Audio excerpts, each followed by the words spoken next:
दोस्तों मुझे नड़ी तबीयत सही है कान वही रो अस्पताल वेठो आहियां रक्शे में तव्हांखे ॾेखारींदुमि साम्हूं असां लहंदासीं पंहिंजी तालके जी आहे हॉस्पिटल उते। त दोस्तों वीडियो तमामु इंट्रस्टिंग है, जेके नवां दोस्त आहिनि सभिनि खे अर्ज़ु आहे त वीडियो ॾिसिजो मुकमिल।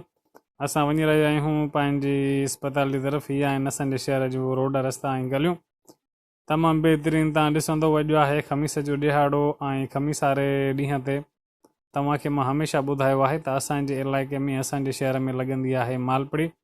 उन बि तव्हांखे ॿाहिरों विज़िट लाज़मी कराईंदुमि ऐं तबियत मुंहिंजी बि सही कान्हे, पर इनशा त दोस्तों वीडियो इनशाअल्लाह ताला पूरो कंदासीं लाज़मी। हे तव्हां ॾिसो त हीअ आहे असांजो इलाइक़ो जिथों असांखे रक्शे ते वञिणो पवंदो आहे। अगरि पंहिंजी सवारी आहे त माण्हू उन ते वञी थो सघे।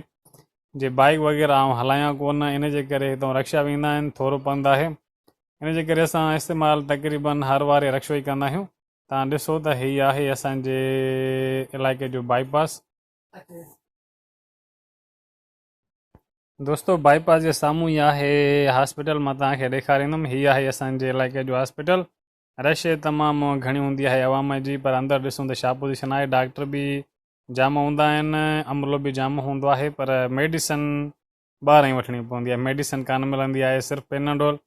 उहे बि माना जीअं बि आहे बहरहाल सही आहे, ग़रीबनि जे हिसाब सां भला फीस बची थी वञे।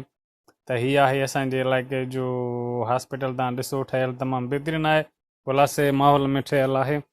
ऐं एमरजेंसी जे हिसाब सां कोई बि ईंदो आहे त उनखे वरी नवाबशाही या ॿिए कंहिं इलाइक़े में मोकिलिणो पवंदो आहे।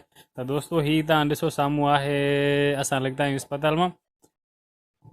हीअ आहे असांजो शहर ऐं शहर जी हीअ आहे पीड़ी। पीड़ीअ में तक़रीबन हर क़िस्म जी सब्ज़ी, हर क़िस्म जो फ्रूट ऐं हर क़िस्म जो जानवर हुजे, हर क़िस्म जो पखी हुजे, सभु तक़रीबन हिते ईंदा आहिनि। गर्मी तमामु शदीद आहे, नंढो मूंसां गॾु आहे। असां वञी रहिया आहियूं शहर जी तरफ़। हॉस्पिटल मां वापसीअ खां पोइ असां शहर जी तरफ़ वञी रहिया आहियूं। दोस्तों गर्मी तमामु घणी आहे, पर वञिणो बि लाज़मी आहे। ॾिसो जानवरनि जे हिसाब सां हिन जा गाना कुझु हूंदा आहिनि, शिमकणा वग़ैरह ऐं हलीम वारा हुजनि, चाहे चाट मसालो हुजे, चाहे पकोड़ा समोसा रेड़ियुनि वारा, हर कंहिंजो हिते ख़मीस वारे ॾींहुं रोज़गारु थींदो आहे तमामु बहितरीनु। कुकड़ हुजनि, हे तव्हां ॾिसो त कुकड़ आहिनि। साम्हूं वरी तव्हांखे ॾेखारींदुमि कबूतर हूंदा, हर क़िस्म जा पखी तव्हांखे हिते मिलंदा। सब्ज़ी तमामु सस्ती ऐं हर माण्हू तक़रीबन बहिराणे जो हुजे चाहे शहर जो हुजे, हिते कहिड़ो बि हुजे त उहो तक़रीबन वाबस्ता थी वेंदो आहे पंहिंजे कारोबार सां।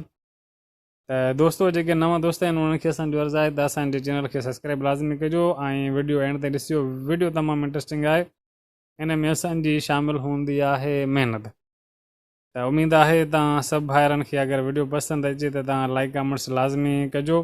ऐं ॾिसो ताज़ो फ्रूट हुजे, ताज़ी सब्ज़ी हुजे, ख़मीस वारे ॾींहुं बासानी मिली वेंदी आहे। ऐं हीअ आहे तव्हां ॾिसो त अचार।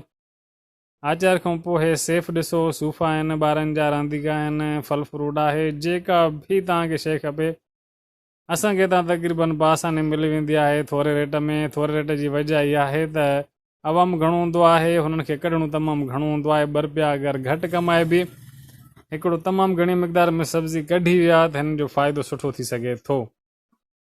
अगरि रेट कंदा मथे त हिननि खे माना उहो शायदि प्रॉफिट न मिले, पर हिननि जो हिकिड़ो ज़हन ऐं माइंड हूंदो आहे हिकिड़ो त हिन टाइम ताईं हीअ शइ कढणी लाज़मी आहे, छो जो आवाम जी वरी वापसी शुरू थी वेंदी आहे। त दोस्तों हीअ ॾिसी रहिया आहियो, हीअ आहे असांजो शहर। आहियां वाहिद अली चना, तव्हां ॾिसी रहिया आहियो वाहिद चना व्लॉग। उमेदु आहे तव्हांखे अॼु जो वीडियो तमामु घणो पसंदि ईंदो। ऐं हे असां वापसीअ ते महिल वञी रहिया आहियूं रक्शे में। मुंहिंजो पुटु आहे मूंसां गॾु। गर्मी आहे तमामु शदीद, जेको असांखे सामान ज़रूरी वठिणो हुयो असां वठी छॾियो आहे। बाक़ी हिन महिल असां पहुची विया आहियूं दोस्तो पंहिंजी कारूनी वारी गलीअ में। तव्हां गलियुनि जी कंडीशन अञा ताईं किथे किथे हेठि वारे इलाइक़े में पाणी आहे जमा। 12 थी विया आहिनि, ऐं शहर खां आयो आहियां वापसी। हीअ गर्मी शदीद, मुंहिंजी मानी आहे तयारु, मूंसां नंढा मुंहिंजा आहिनि गॾु। मानी जेको हाल आहे हीअ तव्हां ॾिसो, हीअ आहे असांजी मानी। 3 नंढा मुंहिंजा माशाल्लाह गॾु आहिनि। हे आहे दुआ घुरी रहियो आहे, हीअ बि दुआ घुरी रहियो आहे। तव्हां दुआ घुरो था बाबा? त असां हिन महिल खाईंदासीं मानी, मुंहिंजा नंढा आहिनि गॾु। वॾे पुट खे मां अॼु कराई आहे मोकल, हुनजी मेन मक़सदु इहा मौसम जे करे हिकु अजीब तबियत, ज़ुकाम, सॼी राति निंड न कई अथई, ॿई नक बंदि। अस्पताल त वियासीं, खीर सां वापसी आयासीं। दोस्तों थोड़ी अबक थिए थी, टेंशन ना है, पर इंशाल्लाह ताला मानी खाऊं। अॼु जो वीडियो तमामु इंटरेस्टिंग आहे। वीडियो जेके बि दोस्त आहिनि सभु पूरो ॾिसिजो। नवनि दोस्तनि खे बि अर्ज़ु आहे त असांजे चैनल खे कजो लाइक ऐं सब्सक्राइब। वीडियो सुठो लॻे त कमेंट्स बि लाज़मी कजो। असांजी मानी तयारु आहे, असां खाऊं था मतिलबु मानी। वालेकुम दोस्तों, ॾींहं तक़रीबन 2 थी रहिया आहिनि। हीअ असांजी कंडीशन ॾिसो, मूंसां आहे अड़े हे मुंहिंजो नंढो। असां ॿिन्हिनि जी तबियत आहे बिल्कुलु ख़राबु, ज़ुकाम ऐं शदीद सी, शायदि मलेरिया आहे या ॿियो को चकर आहे, पर अलाह साईं कंदो ख़ैरु। हाणे शॉप खोलियो आहे, शॉप खे बंदि नथा करे सघूं। जहिड़े तरीक़े सां कमु हले थो मिड़े हलाइणो आहे। बुरफुन घुराई आहे, हीअ ॾिसो साम्हूं पई आहे, पर मिड़े गुज़ारो कयूं था। राति इंशाल्लाह ताला आउं वठंदुसि दवा। त दोस्तों व्लॉग खे आउं वधीक नथो करे सघां, मुंहिंजी तबियत आहे ख़राबु। इंशाल्लाह ताला सुभाणे ऐं सिहत साथ ॾिनो त इंशाल्लाह ताला नई व्लॉग सां। तेसिताईं तव्हां रखिजो पंहिंजो तमामु घणो ख़्यालु। मिलंदासीं नेक्स्ट वीडियो में। टेक केयर एंड अल्लाह हाफ़िज़।